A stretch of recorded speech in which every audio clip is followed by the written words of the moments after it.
mengaudit forensik daripada Sirekap ini. Nah, ini kan keroknya di Sirekap nih. Ya, udah banyak kejadian-kejadian suara dari 01 banyak yang hilang.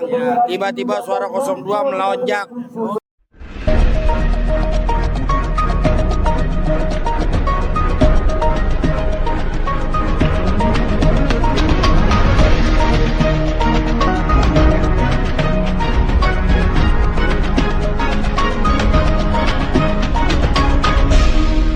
Ya, alhamdulillah siang menjelang sore ini kita kumpul dari jam 1 ya, tikum tadi di Masjid Sunda Kelapa. Ya, kurang lebih cuma 300 orang. Ya, hanya 300 orang, tapi insya Allah kalau memang terus begini ya laksana bola salju lah, makin lama makin besar.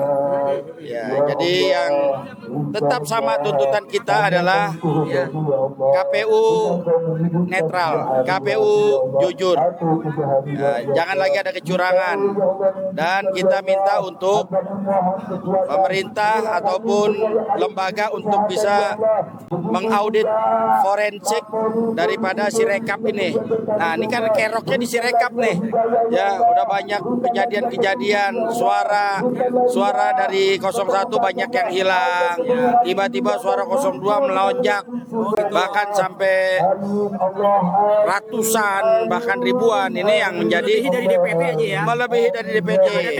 Benar, ini kejadian. Tuntutannya yang hadir di sini itu menolak pemilu ini atau mengulang atau pengen 2 putaran dari 3 itu.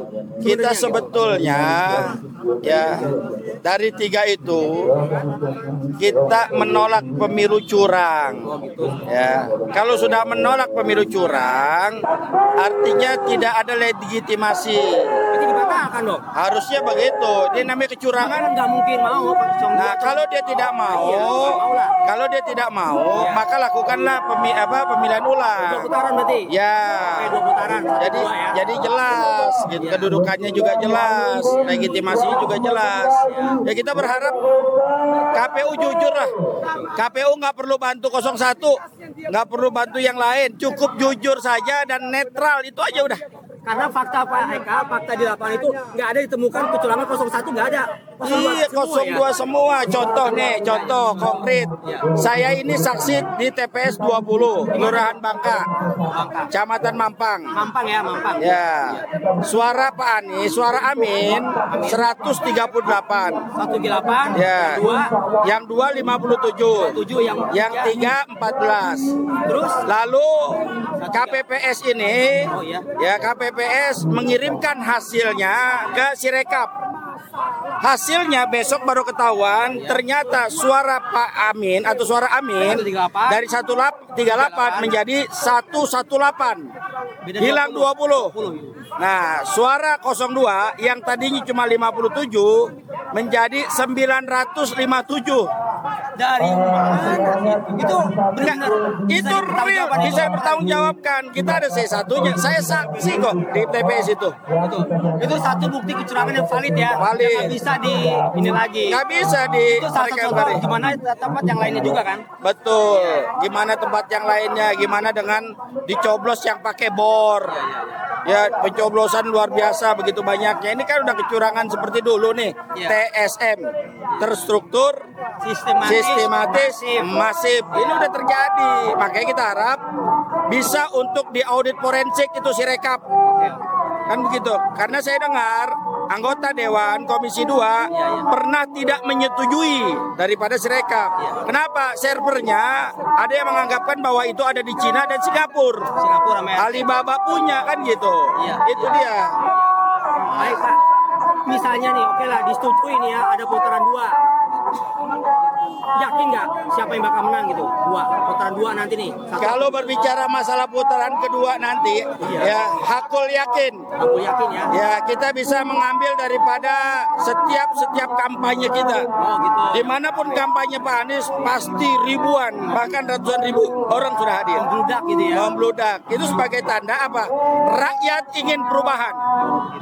Rakyat sudah capek dibohongin, rakyat sudah capek dengan BBM yang tinggi, sembako yang tinggi, ya listrik yang tinggi, belum lagi yang lain kesehatan tinggi. Rakyat ingin berubah.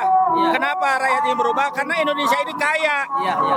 Kalau Indonesia ini kaya, tidak harusnya segala macam bentuk menyusahkan daripada masyarakat. Iya. Nah itu dia. Mudah-mudahan dari 02 itu tidak ada planning B, planning buat putaran sehingga dia mungkin nggak siap gitu untuk putaran 2. Bisa jadi. Putaran. Makanya dia memaksakan satu putaran. Iya. Bagaimanapun caranya. Berapa ratus triliun akan dikeluarkan untuk satu Itu putaran. dia. Jadi ya siap-siap aja gitu. Dia merasa yakin satu putaran dengan dana yang begitu besar yang sudah digelontorkan. Ya kita Kata mempunyai. tim dari Ganjar tuh si Romi Ah. dengan uang 492 triliun monyet aja bisa jadi presiden katanya. Benar itu kata Romi itu ya dari P3 luar biasa. Ya begitulah. Ya uang bisa menghalalkan segala cara. Uang bisa mengubah segalanya. Tapi ingat masih banyak rakyat Indonesia yang mempunyai idealisme. Apa Masih yang banyak. mesti perbaiki buat nanti 2 putaran nih? Soalnya dari kinerja dari katanya dari para partai itu calegnya kurang. Kadang-kadang caleg itu mementingkan kursinya bukan presidennya. Kadang-kadang calegnya Ya gede, putaran pokoknya. kedua ini kan sudah tidak ada lagi caleg. Ya. Maka bisa kita katakan ini adalah pertarungan daripada rakyat sesungguhnya. Ya, pertarungan rakyat yang mau berubah. Kalau memang rakyat sudah disodorkan pemimpin, ingat, kita mencari pemimpin ini, ya pemimpin yang cakap dalam segalanya, pemimpin yang cerdas, pemimpin yang mempunyai kekuatan fisik ataupun mental. Ini kita yang harus cari ya begitu. Memang itu menjadi tuntunan. Kalau rakyat masih memilih pemimpin yang kurang dari itu, maka rakyat tersebut harus diberikan pemahaman. Nah, menurut Pak Eka, yang kaum nggak melek medsos, yang awam, yang bisa dikasih uang saku untuk nyoblos atau tertentu, gimana cara ininya gitu mengantisipasi? Karena tidak ada pergerakan buat langsung Sadarkan kepada mereka bahwa ini bukan kepentingan sementara, tapi buat kepentingan nanti anak cucu mereka. Gitu. Jangan sampai mereka ini senang sesaat, sengsara 5 tahun, sengsara selamanya. Ya saya ingatkan kepada mereka, ingat, bukan kita yang menikmati, tapi anak cucu kita ke depannya. Kita harus cerdas, kita harus bisa membuka wawasan. Bagaimanapun juga anak cucu kita harus lebih baik daripada kita saat ini. Ingat, makan gratis tidak membuat orang menjadi pintar, tapi pendidikan gratis akan membuat orang menjadi pintar dan insya Allah menjadikan negara kita negara yang maju. Terima kasih. Terima kasih para teman-teman semua. Terima kasih Pak Eka. Atur nuhun.